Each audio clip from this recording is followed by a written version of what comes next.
මෙන්න 1 ලකුණ ලබා ගන්නවා. එය ඉතාමත්ම ක්‍රීඩාශීලී අවස්ථාවක් හැටියට නම් කිරීමට පුළුවන්. ඉතිහාසයේ ප්‍රථම වතාවට තමාගේ සහෝදර ක්‍රීඩකයෙකුට ද්විත්ව ශතකයක් කරා යන්නට අවස්ථාව ප්‍රථම පන්දුවෙන්ම ලබා දුන්නා. චරිත් අසලංක 1 ලකුණ ලබාගෙන. ලකුණු 196ක් පන්දු 135ක් තුන. ඉතිහාසගත වන ශ්‍රී ලංකා පිතිකරුවා පැතුම් නිස්සංක. තවත් පන්දු 5ක් මේ ඉනිම තුල ඉතිරිව තිබෙනවා. තමත් විශිෂ්ට ඉනිමක් ඒ වගේම අපිත් වාසනාවන්ත වෙනවා මෙවැනි ආකාරී ඉනිමක් දක්වලා ගන්න සජීව ඒ වගේම මේ ඉනිම පුරා නොදවි තමත් හොඳින් ලක්මතරට විශ්ලේෂණය අගය කළ යුතුයි. ද්විත්ව ශතකයේ ලකුණු 4ක් පිටපස.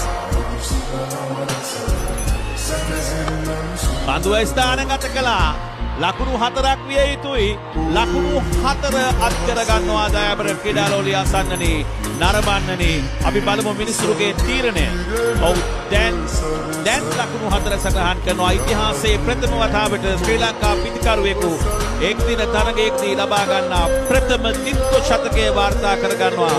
පැතුම් නිස්සංක අනර්ග පිතිකරණයක් විශිෂ්ට පිතිකරණයක්. තාමත් විශිෂ්ට පිතිකරණයක් ඒ වගේම ලෝක වාර්තාගත ඉනිමක් බවට හෝ පරිවර්තනය කරගන්නවා. මේ ඉනිම විශේෂයෙන්ම ආරම්භක පිතිකරුවා ලෙස පිටින ප්‍රවිෂ්ඨ වෙමින් අති විශිෂ්ට ඉනිමක් බවට මේ ඉනිම පරිවර්තනය කරගන්නවා පැතුම් නිස්සංක. අනර්ග ඉනිමක් විශිෂ්ට ඉනිමක් හැටියට නම් කළ යුතුයි.